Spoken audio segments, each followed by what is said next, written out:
സംഘപരിവാരത്തിന് ചൂട്ടുപിടിച്ചു കൊടുക്കുന്ന കോൺഗ്രസ് അറിയണം, ഇതിനെല്ലാം എത്രയോ മുൻപ് 2016 സഖാവ് പിണറായി കേരളത്തിന്റെ മുഖ്യമന്ത്രിയായത്. 2016 പിറന്നു വീണയാളല്ല പിണറായി. അതിനും എത്രയോ ആണ്ടുകൾക്ക് മുൻപ് ഈ ഭരണകൂട സംവിധാനം തുറങ്കിലടച്ചിരിക്കുന്നു, മൃഗീയമായി പീഡിപ്പിച്ചിരിക്കുന്നു, ഇഞ്ചോടിഞ്ചും ചതച്ച് കൊല്ലാൻ നോക്കിയിരിക്കുന്നു. അതെല്ലാം അടിയന്തരാവസ്ഥ ഉൾപ്പെടെയുള്ള കാലങ്ങളിൽ നമ്മുടെ അനുഭവത്തിന്റെ ഭാഗമായുള്ളതാണ്. അതിനു പുറമെ പിണറായിയെ കൊല്ലാൻ എത്രയോ തവണ സംഘപരിവാരം ശ്രമിച്ചിരിക്കുന്നു.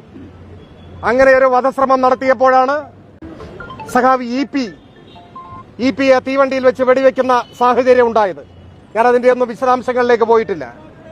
വെടിയുണ്ടകളും കൽത്തുറങ്കുകളും നേരിട്ടാണ് ലോകത്തെല്ലായിടത്തും എന്ന പോലെ കമ്മ്യൂണിസ്റ്റ് പ്രസ്ഥാനം കേരളത്തിലും ഇക്കഴിഞ്ഞ കാലങ്ങളിലെല്ലാം മുൻപോട്ട് വന്നിട്ടുള്ളത്.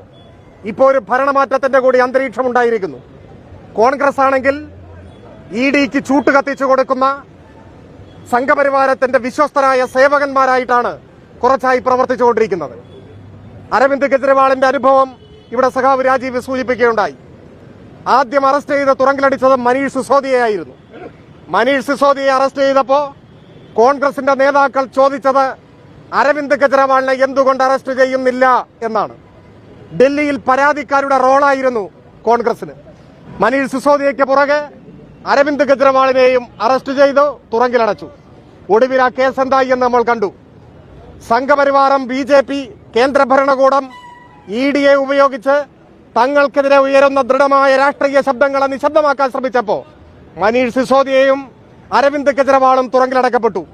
അന്ന് പരാതിക്കാരുടെ വേഷമണിഞ്ഞ് സംഘപരിവാരത്തിന്റെ വിനീത വിധേയരായ ഭൃത്യരായി അവർക്ക് വേണ്ട ഒത്താശ ചെയ്തു കൊടുത്ത കോൺഗ്രസ് ഇപ്പോ കേരളത്തിലും സംഘപരിവാരത്തിന്റെ EDയുടെ കൂട്ടിക്കൊടുപ്പുകാരായി മാറിയിരിക്കുകയാണ്. ആ EDയുടെ അപഹാസ്യമായ രാഷ്ട്രീയ നാടകമാണ് ഇവിടെ ഇന്ന് പറഞ്ഞതുപോലെ റെയ്ഡിന്റെ രൂപത്തിൽ പ്രത്യക്ഷപ്പെട്ടിട്ടുള്ളത്. എന്നാൽ കമ്മ്യൂണിസ്റ്റ് പാർട്ടിയെ സംബന്ധിച്ചിടത്തോളം നിയമപരമായ ഏത് അന്വേഷണത്തെയും നേരിടാനുള്ള ചങ്കൂറ്റം CPIM-നുണ്ട്, പിണറായിക്കുണ്ട്. അതിനെയെല്ലാം നിയമപരമായി നേരിടും.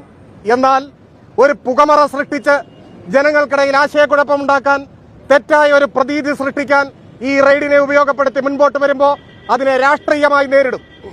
രാഷ്ട്രീയമായി നേരിടുകയെന്നാൽ ഓരോ തെരുവിലും EDയുടെ രാഷ്ട്രീയം, കോൺഗ്രസിന്റെ പിന്തുണ, സംഘപരിവാരത്തിന്റെ അധമ രാഷ്ട്രീയം തുറന്നു കാണിക്കും.